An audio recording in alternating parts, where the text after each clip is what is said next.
Shalom Youters, kembali lagi kita beribadah di ibadah Youth sore hari ini. Walaupun kita masih tidak bisa bertatap muka secara langsung, tetapi kita yakin dan percaya bahwa Tuhan selalu hadir untuk kita, amin. Yuk, sebelum kita mulai ibadah pada sore hari ini, mari kita berdoa terlebih dahulu. Tuhan Allah Bapa kami yang kami sembah, kami kembali hadir lagi di sini ya Tuhan untuk beribadah kepadamu. Tuhan, tolong berkati ibadah kami dari awal, pertengahan hingga akhirnya, agar ibadah ini dapat berkenan kepadamu ya Tuhan. Tuhan, terima kasih kami telah berdoa dan bersyukur. Haleluya, amin. Segala ikatan telah terbuka dan setiap dosa telah Dia hancurkan. Karena hanya Yesuslah satu-satunya sang penebus dan hanya Yesuslah satu-satunya alasan kita hidup. Amin. Beri sorak-sorai kemuliaan bagi Tuhan.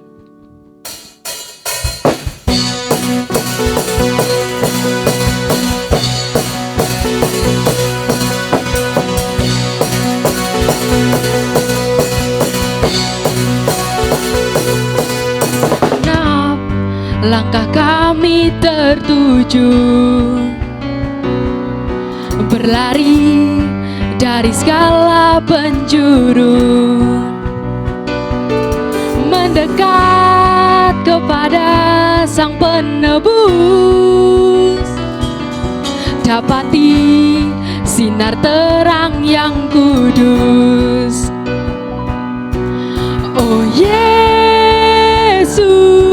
Kau berkuasa untuk selamanya.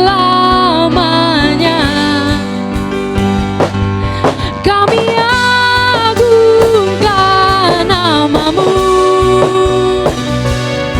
pembebas segala penebus.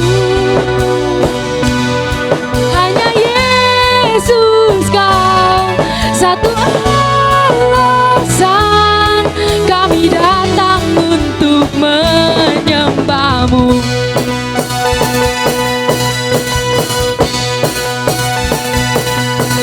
Segala ikatan telah terbuka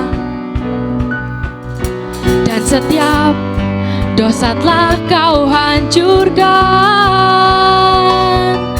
Karena hanya Kau Sang Penebus, sucikan dengan cahaya terang-Mu. Oh Yesus, Kau berkuasa untuk selamanya.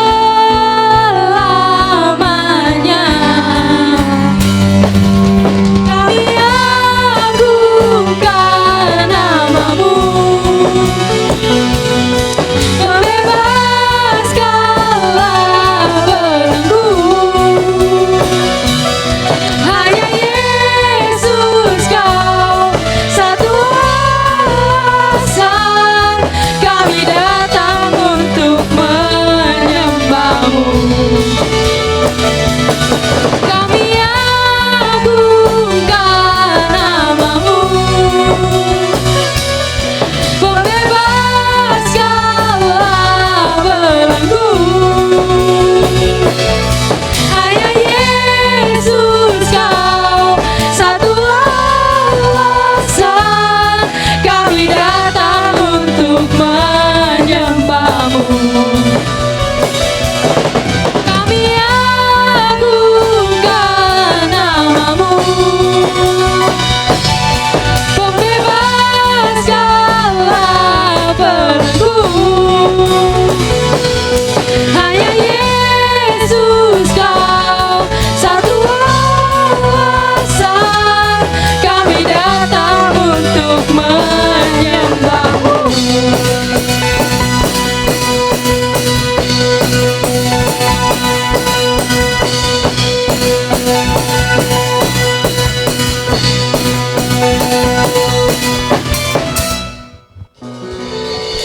Haleluya. Masih semangat muji Tuhan, amin. Amin. Yuk mari kita lebih bersuka cita lebih lagi karena Tuhan telah membuang semua gelisah kita dan Dia memberikan sukacita kepada setiap kita, amin. Beri sorak-sorai kemuliaan bagi Tuhan.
Silakan yang di rumah untuk duduk kembali. Kita akan menyiapkan hati kita untuk mendengarkan firman Tuhan.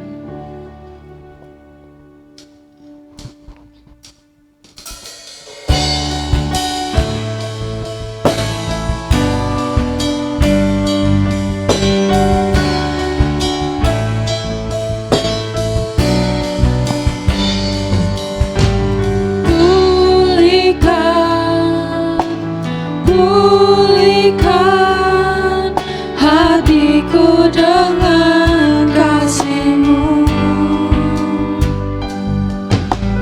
Bentuklah,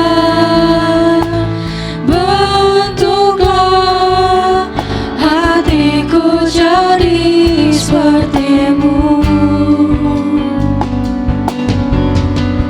Kekudusan-Mu memenuhiku. Tuhan, ini rinduku. Ubah hatiku seperti hati-Mu. Kudus berkenan bagi-Mu. Bagaikan emas yang murni, bentuk hatiku selalu. Biar ku menjadi ciptaan baru, bebas dari semua yang jahat, serupa dengan gambar-Mu. Sucikan ku, kuduskan hatiku, Tuhan.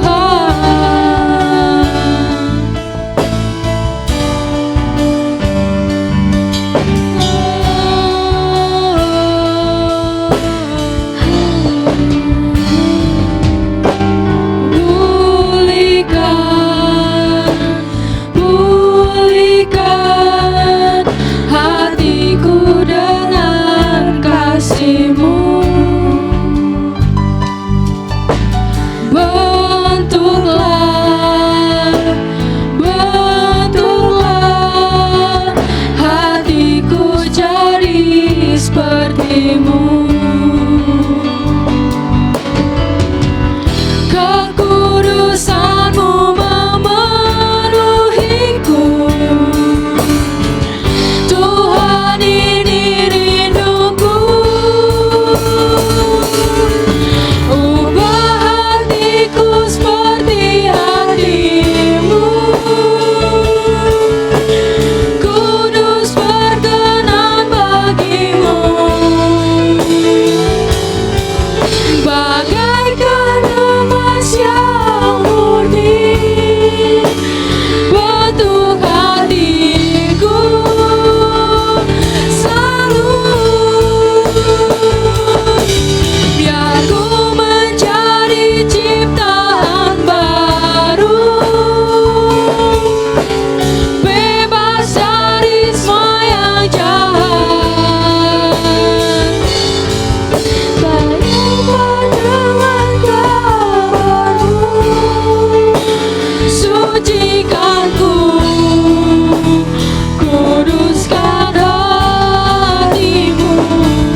berkenan bagimu,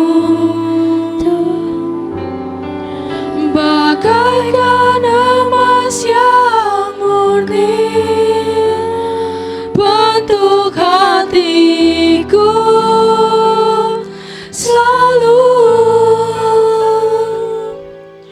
Biar ku menjadi ciptaan baru,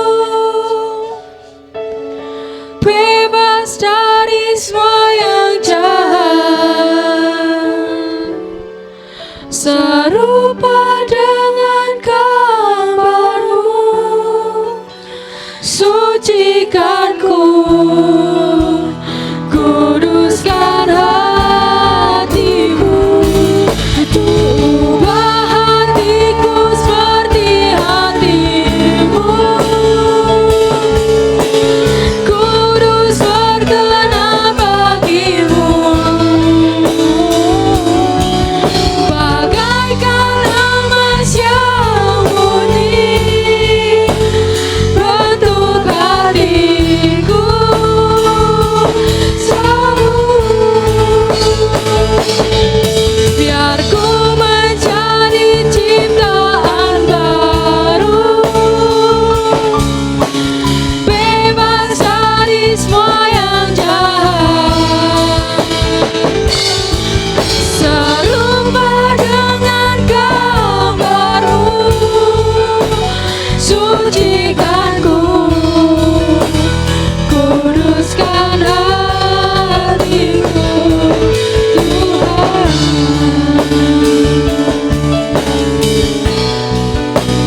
Sucikan ku, kuduskan hatiku, Tuhan.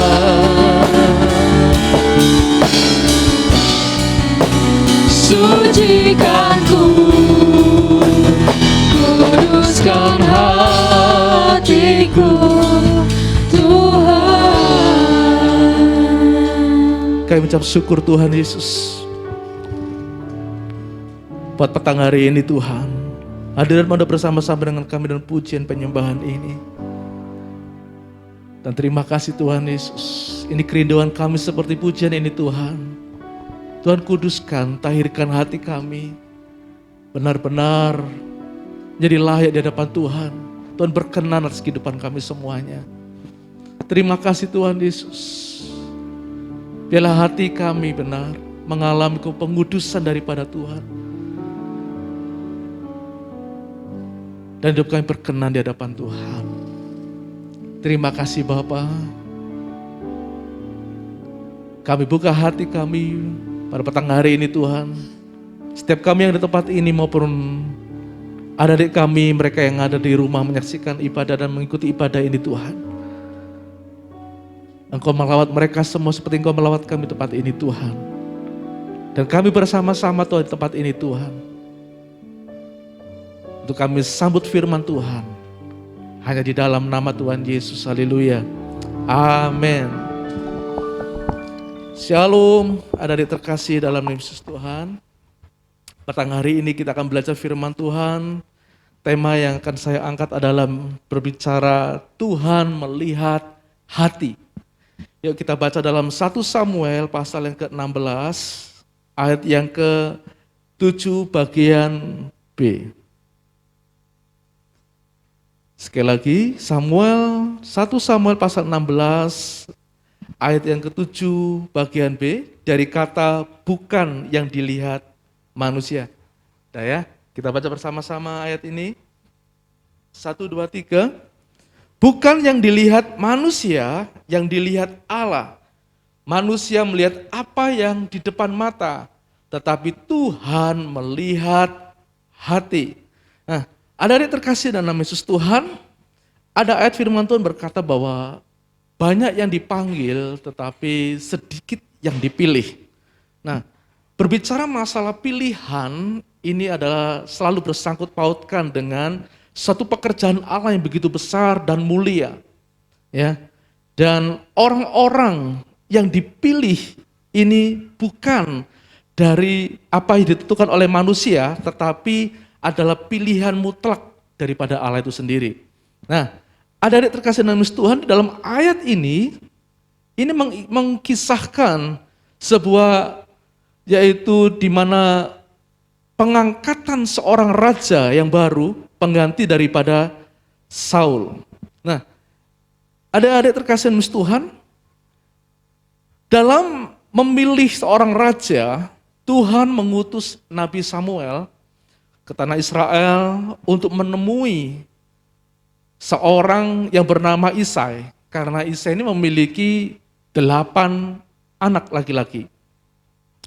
Dan ketika Nabi Samuel mendapatkan perintah, kemudian dia melakukan, dia berjalan, dan singgahlah dia pada satu rumah, di mana di tempat itu juga diadakannya yaitu suatu korban, satu perayaan.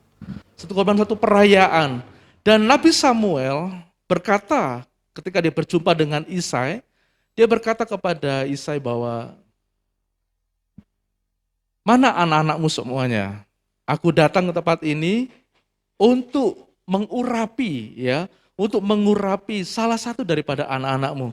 Nah, adik-adik terkasih dalam Tuhan, ketika Isai kemudian memperkenalkan satu persatu daripada anaknya, ya, yang gagah, kemudian yang satu bernama Eliab, kemudian Tuhan, Syama, yang lainnya juga Syama, yang kedua Syama, ketiga dan yang keempat, hingga sampai yang tujuh-tujuhnya ini ketika mereka tampil di depan Nabi Samuel cuma berkata gini, gak adakah anakmu yang lain? Artinya apa? Bahwa ketujuh anak daripada Isai ini tidak dipilih oleh Tuhan. Ya, tidak dipilih oleh Tuhan. Nah, Daud itu merupakan anak yang paling kecil. Kemudian pekerjaannya adalah pengembala kambing domba ayahnya.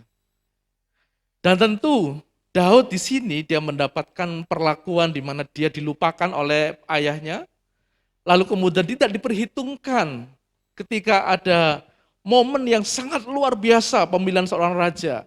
Daud diabaikan. Karena apa? Karena pekerjaannya dia seorang gembala. Tidak terlihat kehebatannya. Ya, tidak terlihat kehebatan, berbeda dengan kakak-kakaknya yang lainnya. Nah, namun Nabi Samuel berkata begini, adakah anakmu yang lain? Ataukah cuma hanya ini? Dan disitulah Isai berkata kepada Nabi Samuel bahwa ada satu anakku, dia ada di padang. Dan kemudian Samuel berkata, panggillah dia. Dan ketika Daud dari padang, dari pengembala kambing domba, kemudian masih dalam atribut pakaian, baju semuanya, ya seorang gembala datang ke hadapan Samuel, dan apa yang terjadi? Adik-adik terkasih, Samuel langsung mendapatkan yaitu perintah daripada Tuhan bahwa urapilah dia. Ya, urapilah dia. Dikatakan di sini di dalam ayat yang ke-12 dalam 1 Samuel pasal yang ke-16 ayat yang ke-12, kemudian disuruhnya menjemput dia, ya kemerah-merahan, matanya indah dan parasnya elok. Lalu Tuhan berfirman, bangkitlah, urapilah dia, sebab inilah dia. Dan dari sejak itu, Daud diurapi oleh Samuel, dan roh Tuhan ada berkuasa atas Daud. Nah, adik-adik terkasih dan nama Tuhan, di sini bahwa Tuhan itu melihat hati daripada Daud. Nah, kalau kita berbicara masalah hati, ya Tuhan itu sangat berurusan erat, sangat berurusan yaitu dengan namanya hati manusia. Oleh sebab itu dikatakan dalam firman Tuhan, yuk kita buka di dalam Roma pasal 8 ayat yang ke-27. Ya, Roma pasal yang ke-8 ayat yang ke-27. Roma 8 ayat yang ke-27. Dikatakan begini, dan Allah yang menyelidiki hati nurani dikatakan, dan Allah yang menyelidiki hati nurani. Jadi Tuhan itu sangat mengetahui setiap keadaan hati manusia. Ya, dan Tuhan sangat peduli dengan keadaan hati manusia. Nah, coba kita lihat di dalam ayat yang lain dalam Mazmur 139. Mazmur 139.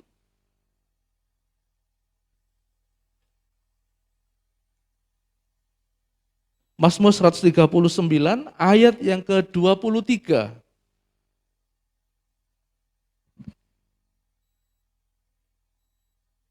Di sini dikatakan, selidikilah aku ya Allah dan kenalah hatiku. Ujilah aku dan kenalah pikiran-pikiranku. Nah, adik-adik terkasih dalam Tuhan, ini merupakan Mazmur yang ditulis oleh Daud. Ya, Mazmur yang ditulis oleh Daud. Daud sendiri berkata, selidikilah aku ya Allah dan kenalah hatiku. Ya, kenalah hatiku. Daud ini benar-benar orangnya berusaha untuk hidup senantiasa itu berkenan di hadapan Tuhan. Ya, di dalam hal sekecil apapun yang itu mengganjal di dalam hatinya, dia tidak mau menyimpan hal itu. Sebab itu dalam Mazmurnya dia selalu berkata, selidikilah aku ya Allah dan kenalah hatiku. Bahkan di dalam Mazmur yang lain Daud menuliskan, ujilah aku, ya, ujilah hati dan batinku ini. Nah, adik-adik terkasih dan namis Tuhan, kenapa Tuhan ini sangat berurusan penting, sangat berurusan dengan hati manusia? Ya, karena hati manusia ini, ya, hati manusia ini merupakan sumber daripada kehidupan. Ya, sumber daripada kehidupan, dan di mana Allah dapat bekerja, di mana Allah dapat yaitu tinggal, Allah dapat betah di dalam hati manusia. Jika hati kita benar-benar memiliki hati yang murni, memiliki hati yang bersih di hadapan Tuhan. Nah, adik-adik terkasih dan namis Tuhan, di dalam kisah Daud, di mana Daud kenapa dia bisa dipilih oleh Tuhan, karena memang Allah melihat hati Daud. Dan hati Daud itu yang seperti apa sebenarnya? Yuk kita lihat ya, bagaimana hati Daud yang sebenarnya itu, sehingga itu memikat hati daripada Tuhan. Kita kembali dalam 1 Samuel tadi, dalam 1 Samuel ayat yang ke-16, ya, 1 Samuel ayat ke-16,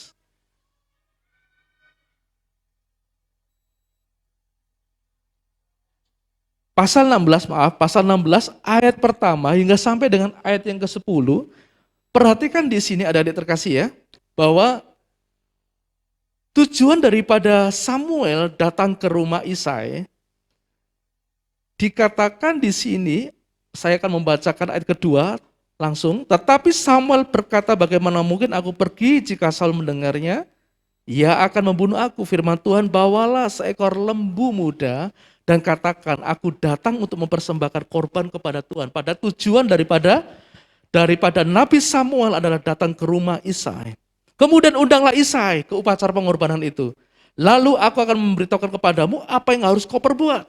Urapilah bagiku orang yang akan kusebut kepadamu. Ayat keempat, Samuel berbuat seperti difirmankan Tuhan. Dan tibalah di kota Betlehem, para tua-tua di kota itu datang mendapatkan dengan gemetar dan berkata, adakah kedatanganmu ini membawa selamat?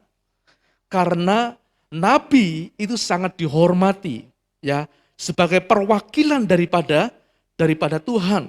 Nah, jawabnya, ya benar, aku datang untuk mempersembahkan korban kepada Tuhan.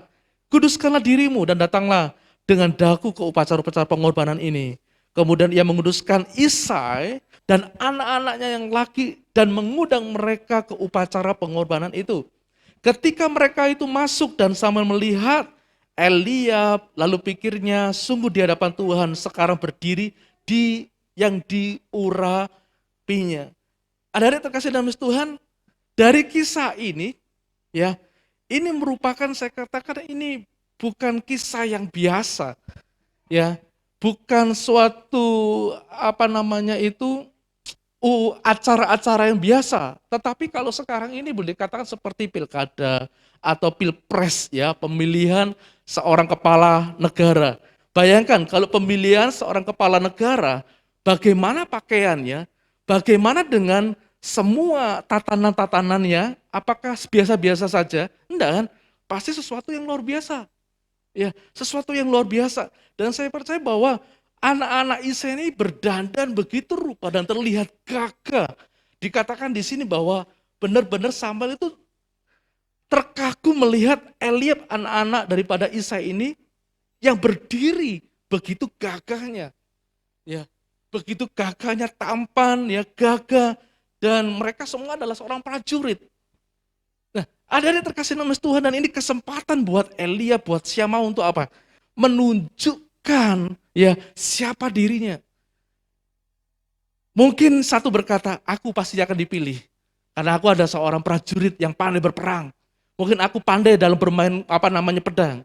Ya, mungkin aku punya kelebihan yang lain dalam strategi peperangan. Ya, dan sebagainya. Dan mereka semuanya tampil dengan segala bagaimana mereka terlihat hebat di mata daripada Samuel. Nah, ada yang terkasih nama Tuhan, ini merupakan kesempatan ajang ya untuk menampilkan, memperlihatkan sesuatu yang gagah supaya dia terpilih. Ternyata apa? Semuanya nggak terpilih. Ya kan? Semuanya nggak terpilih. Tetapi Daud di sini dikatakan dari orang yang dilupakan tadi, ya bahkan Daud dari orang yang diabaikan, Daud ini menunjukkan sikap hati bahwa dia orang yang tidak ingin mencari kedudukan, dia seorang yang tidak mencari hormat, dia seorang yang tidak suka tampil. Ya, dia nggak suka tampil di depan umum, dia tidak suka memamerkan kehebatannya, dia tidak mencari pujian dari manusia dan tidak mencari muka di depan umum. Bayangkan adik terkasih dalam Tuhan, semua tampil mewah, hebat, tapi Daud ini cuma tampil biasa. Ya kan? Dari padang bajunya yaitu baju gembala, kemudian dengan tongkat di tangannya, mungkin baunya, harumnya yang lainnya itu dengan memakai parfum yang harganya bisa jutaan. Kalau sekarang ini ya. Kalau parfumnya Daud apa seorang gembala? Berkeringat, ya kan? Campur kambing domba. Mungkin sedikit-sedikit lewat gini bau nebus. Karena apa? Berbaur dengan kotoran hewan dan sebagainya, otomatis itu pengaruh. Ya kan mempengaruhi aroma istilahnya ini ya, parfum alami, ya parfum alami. Nah, ada terkasih nama Tuhan. Tapi justru disitulah dalam kesederhanaan Daud, ya di dalam kesederhanaan Daud itu Tuhan itu memilih dia. Ya kan? Tuhan memilih dia. Daud tidak punya pikiran bahwa aku nanti akan menjadi raja. Daud gak punya cita-cita ingin jadi raja, gak ada pikiran sama sekali. Dia gak pernah ikut dalam ajang pemilihan itu. Artinya apa ada di sini? Daud memiliki motivasi yang hati yang benar di hadapan Tuhan. Memiliki motivasi hati yang benar di hadapan Tuhan, yang tulus, yang murni. Gak ada istilahnya keinginan ingin meraih sesuatu yang adalah untuk kemuliaannya diri sendiri, enggak. Ya, ada terkasih nama Tuhan. Oleh itu sebabnya yang pertama bahwa kenapa Tuhan itu terpikat oleh hati Daud. Karena Daud memiliki motivasi hati yang benar di hadapan Tuhan. Lalu kemudian yang kedua, ya. Lalu kedua, itu dikatakan bahwa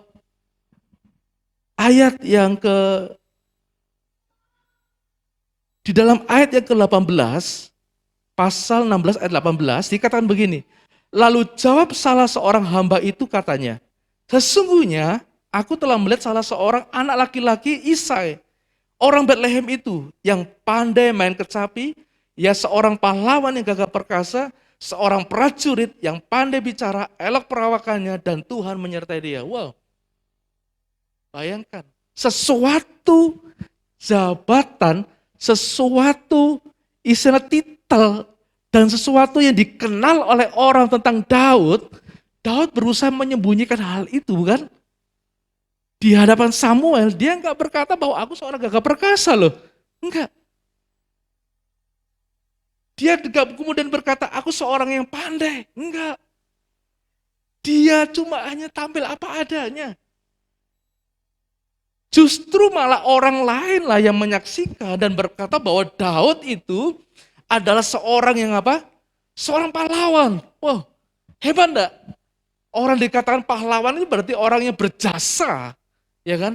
Orang yang memiliki kemampuan, orang yang memiliki istilahnya bukan cuma kemampuan intelektual yang tinggi, ya orang yang punya pengaruh yang kuat, orang punya pengaruh yang hebat. Nah, bukan cuma hanya seorang pahlawan, tapi juga seorang prajurit.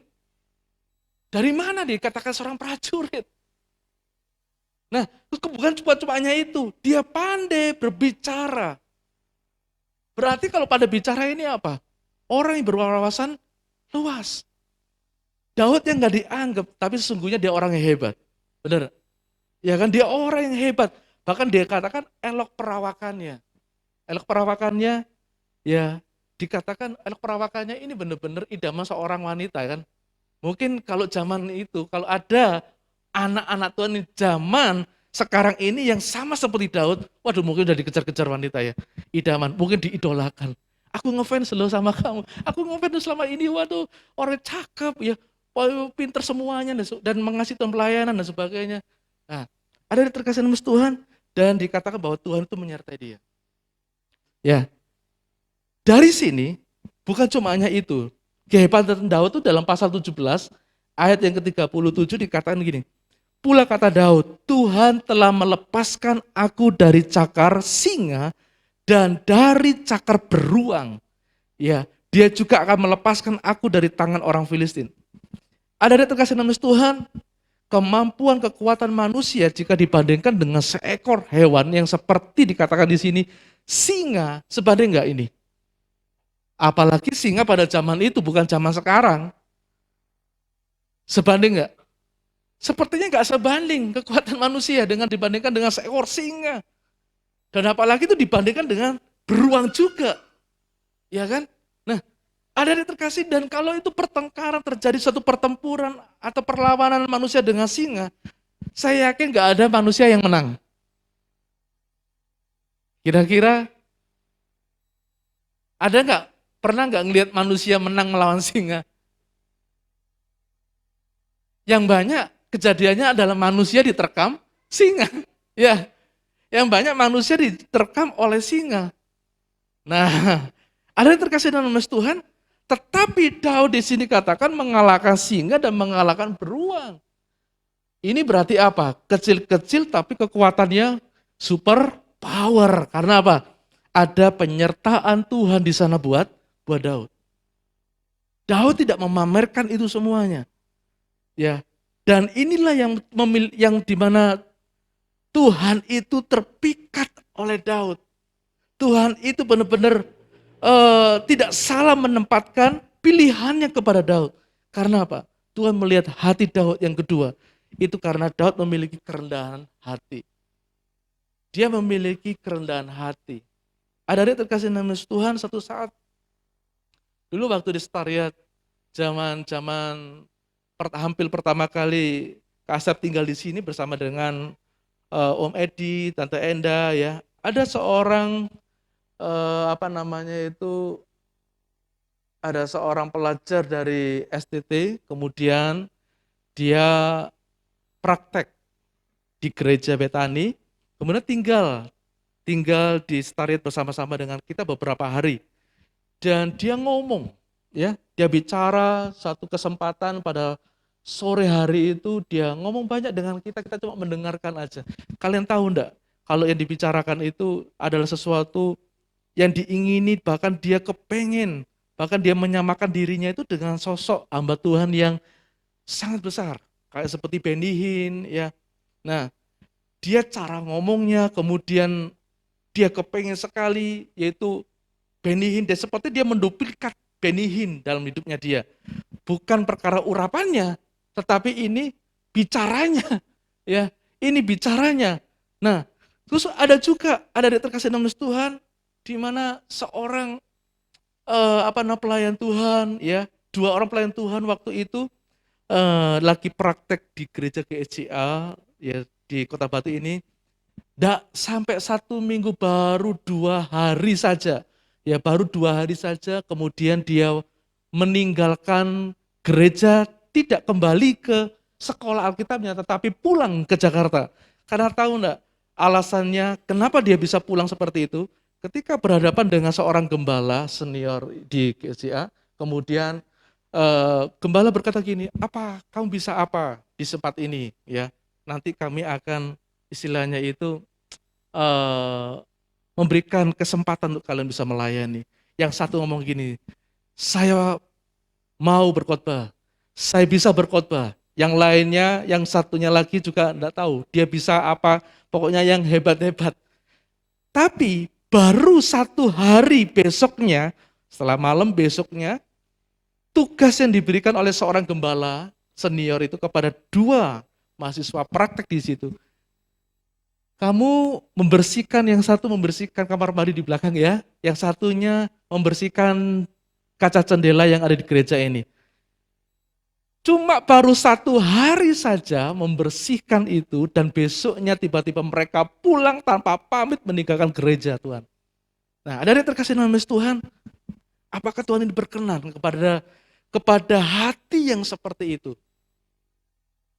Orang yang cuma hanya bisanya meninggikan diri, orang yang cuma hanya menganggap dirinya hebat daripada yang lain, orang yang mengaku dirinya bisa melakukan segalanya. Lah ada yang terkasih dalam Tuhan tanpa disadari, omongan-omongan seperti ini menunjukkan bahwa dirinya adalah orang yang sombong. Dan Tuhan dikatakan yang berurusan dengan hati, tentu orang yang seperti ini tidak akan dipilih oleh Tuhan. Ada yang terkasih dalam Tuhan. Yang kedua, kenapa Tuhan terpikat oleh Daud dan memakainya secara luar biasa? Karena Daud tidak pernah berkata bahwa Tuhan, aku ini hebat, aku ini pahlawan, aku ini gagah perkasa, aku ini pernah mengalahkan beruang dan aku mengalahkan singa. Enggak. Daud tampil apa adanya, sangat sederhana di balik kehebatannya dia. Dan itulah yang membuat hati Tuhan terpikat oleh dia, kerendahan hatinya. Dan yang terakhir, dikatakan di dalam ayat yang ke-20, pasal yang ke-16, ya pasal yang ke-16 di dalam ayat yang ke-19 sampai dengan ayat yang ke-23. Ada yang terkasih dalam Tuhan, dalam cerita ini Daud itu dipanggil oleh Saul. Dikatakan begini, bukan cuma hanya pegawai daripada Saul yang memuji daripada Daud, tentang kehebatan Daud, tentang siapa Daud, tetapi dalam kelebihan sisi yang lain, orang lain juga mengenal siapa Daud. Dikatakan, kemudian Saul mengirim suruhan kepada Isai dengan pesan, suruhlah kepadaku anakmu Daud yang ada pada kambing domba itu. Lalu Isai mengambil seekor keledai dan yang dimuati roti, sekirbat anggur dan seekor anak kambing, maka dikirimkannya lah itu kepada Saul dengan perantaraan Daud anaknya. Demikianlah Daud sampai kepada Saul dan menjadi pelayannya. Saul sangat mengasihinya dan ia menjadi pembawa senjatanya. Ayat 22 dikatakan begini, dan sebab itu Saul menyuruh orang kepada Isai, mengatakan, biarkanlah Daud tetap menjadi pelayanku, sebab aku suka kepadanya. Dan setiap kali apabila roh yang daripada Allah itu hingga pada Saul, maka Daud mengambil kecapi dan memainkannya. Saul merasa lega dan nyaman, dan roh yang jahat itu undur daripadanya. Nah, ada yang terkasih dalam Tuhan, ketika pengurapan yang daripada Tuhan, ya, atau roh Tuhan itu meninggalkan daripada Saul karena Saul ditolak untuk menjadi raja seterusnya karena melakukan sebuah kesalahan. Nah, ketika roh Tuhan itu meninggalkan daripada Saul, Saul ini sering digoda, ya, sering mengalami kerasukan seperti itu. Nah, Adik-adik terkasih dalam Tuhan, ketika Saul ini mengalami keadaan yang gak baik, keadaan yang gak enak, roh jahat menggoda dia, ya, roh jahat mulai merasuki dia, dan seorang daripada pelayan daripada Saul ini berkata gini, baiklah Tuanku, tak panggilkan seorang pemain kecapi, ya, untuk menghibur Tuanku. Nah, adik-adik terkasih dalam Tuhan, dan seorang itu adalah Daud anak Isai. Dan adik-adik tahu bahwa ketika Daud dipanggil oleh pelayan itu dan datang ke rumah daripada Saul, ya, dan kemudian Daud memainkan kecapinya ketika Saul ini mulai digoda oleh setan, digoda oleh roh jahat itu, ya. Dikatakan begini, ketika Daud memainkan kecapinya, roh jahat itu undur daripada Saul. Adik-adik terkasih dalam Tuhan, di sini ada sesuatu yang unik ya, di mana setan ini takut ketika undur dan takut gemetar ketika mendengar alunan musik yang dimainkan oleh Daud. Ya. Nah, adik-adik terkasih dalam Yesus Tuhan, saya katakan bahwa apakah setan itu takut dengan alat musik, dengan alunan musik? Enggak. Ya, karena kalau kita melihat bahwa ada banyak, yaitu lagu-lagu dunia, ada banyak musik-musik dunia yang justru malah itu ditimbrung oleh kuasa-kuasa jahat, ditunggangi oleh roh-roh jahat, sehingga orang yang menyanyi, orang memainkannya itu juga kadang-kadang itu kerasukan, ya, dan sebagainya. Tetapi kenapa di sini ketika Saul merasa terganggu dan mendengarkan alunan kecapi dimainkan oleh Daud, roh jahat itu keluar daripadanya. Ini menunjukkan, adik-adik terkasih dalam Tuhan, bahwa bukan oleh karena permainannya, tetapi oleh karena apa? Oleh karena hati Daud yang mengasihi Tuhan, dan ketika pujian kecapi dimainkan untuk Tuhan, ya, dimainkan untuk Tuhan, saya percaya bahwa hadirat Tuhan itu hadir, hadirat Tuhan itu ada, dan kemudian itulah yang membuat roh jahat itu undur daripada Saul. Nah, adik-adik terkasih dalam Yesus Tuhan, Daud ini memiliki hati yang mengasihi Tuhan. Ya. Hati yang mengasihi Tuhan. Terbukti, yuk kita buka dalam Mazmur pasal yang ke-145. Mazmur 145 ayat yang kedua. 145 ayat yang kedua dikatakan begini. Setiap hari aku hendak memuji Engkau. Hendaklah dan hendak memuliakan namamu untuk seterusnya dan selamanya. Perhatikan di sini ada kata setiap hari aku hendak memuji Tuhan. Dan ini pujian Mazmur, ya. Dalam perikopnya adalah pujian-pujian Daud. Coba kita buka lagi dalam Mazmur pasal yang ke-91. Mazmur pasal yang ke-91 ayat yang ke-14. Ini meneguhkan kembali bahwa hati Daud adalah hati yang mengasihi Tuhan dan melekat kepada Tuhan. Ayat 14 dikatakan gini, sungguh hatinya melekat kepadaku, maka aku akan meluputkannya, aku akan membentenginya, sebab ia mengenal namaku. Adik-adik terkasih dalam Tuhan, dua ayat ini sudah membuktikan bahwa Daud itu orangnya benar-benar dalam kesederhanaannya, dia orang yang suka memuji, dia orang yang suka menyembah, dia orang yang suka memanfaatkan waktunya, ya, di tengah-tengah pekerjaannya yang itu adalah sederhana, cuma hanya mengembalakan kambing domba. Ya, tidak ada interaksi dengan orang di luar, cuma hanya interaksi dengan domba-dombanya. Ya kan? Kalau domba-dombanya lagi lapar jam makan digiring kemana? Ke padang rumput yang hijau. Pada saat dia domba-dombanya membutuhkan air untuk minum, digiring ke sungai. Nah, pada saat pulang digiring lagi oleh dia. Cuma hanya ketemunya dengan kambing domba. Tetapi bayangkan ketika di saat domba itu sedang di padang, sedang minum, apa yang dilakukan oleh Daud? Daud dikatakan setiap hari aku muji Tuhan. Setiap hari aku mengagungkan Tuhan. Dan pasal 91 itu sungguh-sungguh luar biasa. Sampai Tuhan itu sendiri berkata bahwa sungguh hatinya itu melekat kepadaku. Ada di terkasih dalam Tuhan, Maka dari itu tidak heran ketika Daud memainkan kecapinya, bukan karena kecapinya, bukan karena suara kecapinya, tetapi karena benar-benar hati Daud itulah yang menarik ada dalam hadirat Tuhan di dalam permainan kecapinya itu. Sehingga setan yang ada dalam diri Saul, yang menggoda Saul, itu keluar. Dan Saul merasa lega dan Saul merasa nyaman. Adik-adik terkasih dalam nama Tuhan, kembali. Bahwa banyak orang yang dipanggil, tapi sedikit yang dipilih. Ya, banyak yang dipanggil, yang diselamatkan, sangat banyak. Sangat banyak. Kita semuanya adalah orang dipanggil oleh Tuhan. Tetapi berbicara pilihan adalah berbicara masalah proyek Tuhan yang sangat besar. Ada visi misi Tuhan yang sangat besar. Dan Tuhan hanya butuh orang yang dimana sesuai dengan kriterianya Tuhan.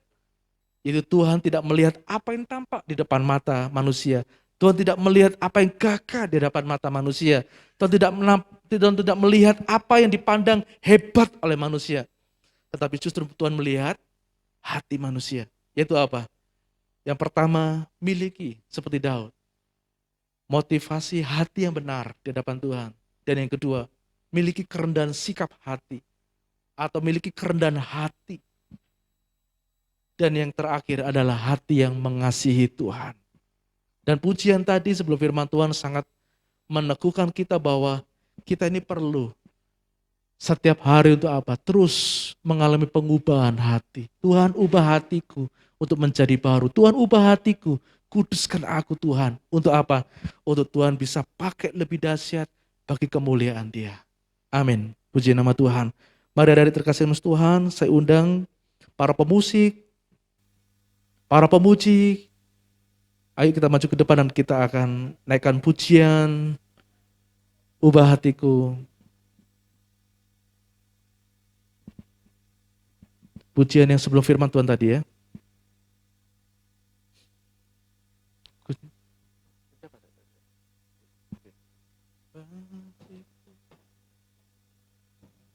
Yuk kita naikkan pujian ini sama-sama ya.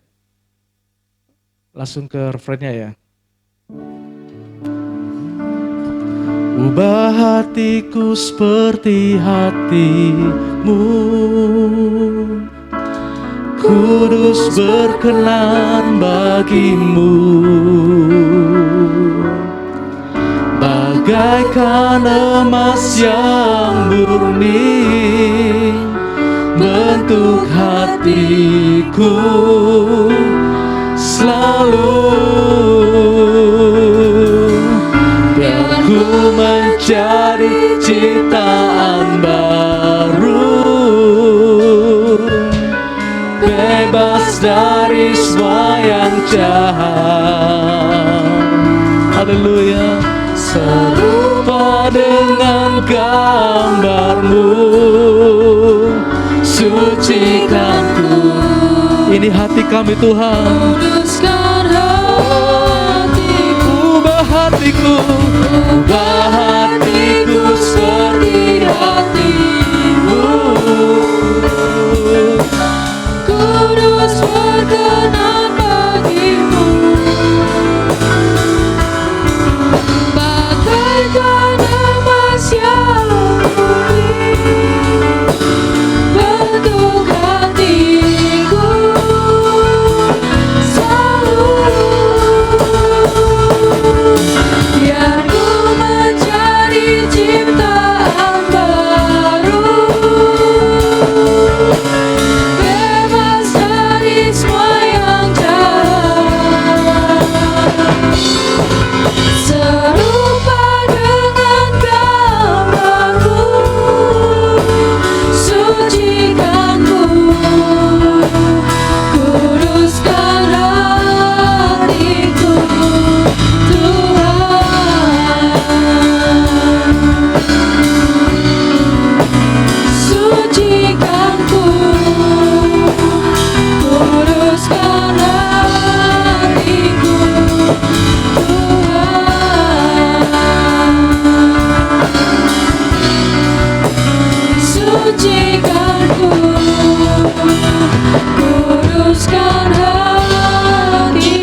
kasih Tuhan Yesus. Terima kasih Tuhan atas firman-Mu Tuhan. Kami merasa lebih senang Tuhan karena kami mau Tuhan mendekatkan hati kami Tuhan. Kami mau melekat terus Tuhan dengan Engkau. Kiranya Engkau berkati kami semua dengan firman-Mu Tuhan. Biarlah kami menjadi pelaku firman-Mu Tuhan. Entah dimanapun kami berada, kami percaya Yesus Engkau selalu sertai kami Tuhan. Bentuk hati kami Tuhan agar lebih berkenan Tuhan, lebih dekat lagi dengan Engkau. Kami juga berdoa Tuhan kepada Om Stef Tuhan yang telah memberikan firman kepada kami semua Tuhan. Kiranya pekerjaan, kehidupannya, kegiatan yang Om Stef lakukan bisa berkenan dengan-Mu Tuhan. Dan juga berkati beliau Tuhan dalam segala keluarganya dan juga pekerjaannya Tuhan. Hanya di dalam nama-Mu kami sudah berdoa dan mengucap syukur. Amin. Terima kasih Om Stef untuk firman-Nya luar biasa. Yuk sama-sama kita mau lebih dekat lagi, kita ambillah waktu sejenak. Kayak minggu lalu kita sudah dapat firman bahwa kita harus berjaga-jaga. Dan ketika kita berjaga-jaga, yuk sempatkan waktu 1 hari saja, mungkin 1 jam untuk kita bisa merenungkan firman Tuhan, kita bisa berdoa supaya kita tahu hati Tuhan seperti apa dalam kehidupan kita. Walaupun kita masih muda, gak apa-apa teman-teman, kita sama-sama mau jadi berkat untuk orang lain, kita mau menyalakan api dalam hati kita, dalam hidup kita. Nah, minggu depan kita akan live lewat Zoom. Jadi kita akan sharing session lagi. Nah, buat teman-teman yang hari ini ikut ibadah, yuk sama-sama sebentar aja, waktunya 1 jam aja buka Zoom. Kita biar bisa sharing, kita bisa tanya-tanya besok langsung. Jadi apapun nanti pasti di-share ya temanya apa. Kalian misalnya mau tanya apapun, manfaatkan momen yang ada supaya kita bisa sharing, kita bisa jadi berkat juga. Yuk kita akhiri pada sore hari ini, kita nyanyikan sekali lagi Ubah Hatiku. Ubah hatiku seperti hatimu, kudus berkenan bagimu, bagaikan emas yang murni, bentuk hatiku selalu. Biarku menjadi ciptaan baru, bebas dari semua yang jahat, serupa dengan gambar-Mu, sucikanku, kuduskan hatiku. Ubah hatiku seperti hatimu, kudus berkenan bagimu, bagaikan emas yang murni, bentuk hatiku selalu. Saya undang Om Stef kembali untuk doa mengakhiri ibadah sore hari ini. Menjadi ciptaan baru, bebas dari semua yang jahat, serupa dengan gambar-Mu, sucikanku, kuduskan hatiku, Tuhan.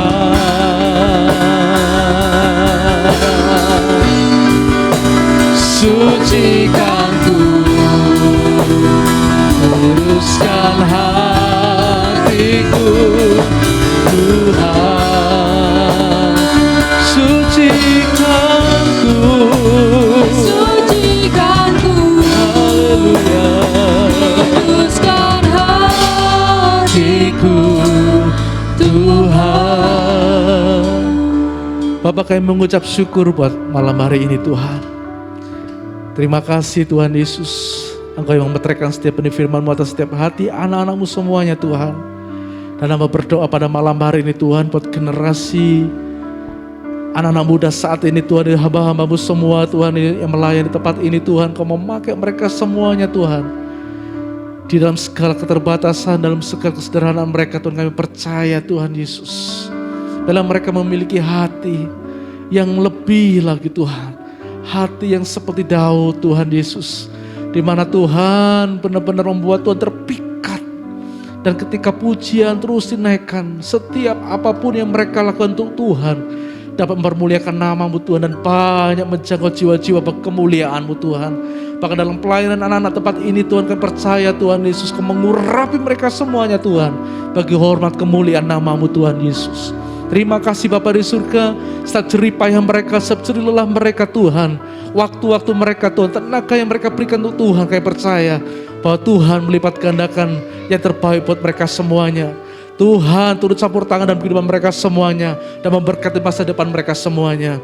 Tuhan, pada malam hari ini sebentar kami akan pulang tempat kami Tuhan Yesus. Baik kami tempat ini kembali ke rumah kami, bahkan untuk anak-anak Tuhan, pemuda yang lainnya, mereka yang ada di rumah, mari angkat tanganmu hari terkasih, terimalah berkat. Kiranya berkat daripada Allah Bapa, kasih karunia daripada Tuhan Yesus Kristus, pimpinan penyertaan daripada Allah Roh Kudus yang mengurapi engkau mulai malam hari ini dan menyertai engkau sampai Maranatha. Terimalah berkat ini hanya di dalam nama Tuhan Yesus Kristus yang percaya dan diberkati Tuhan. Mari katakan bersama-sama, amin.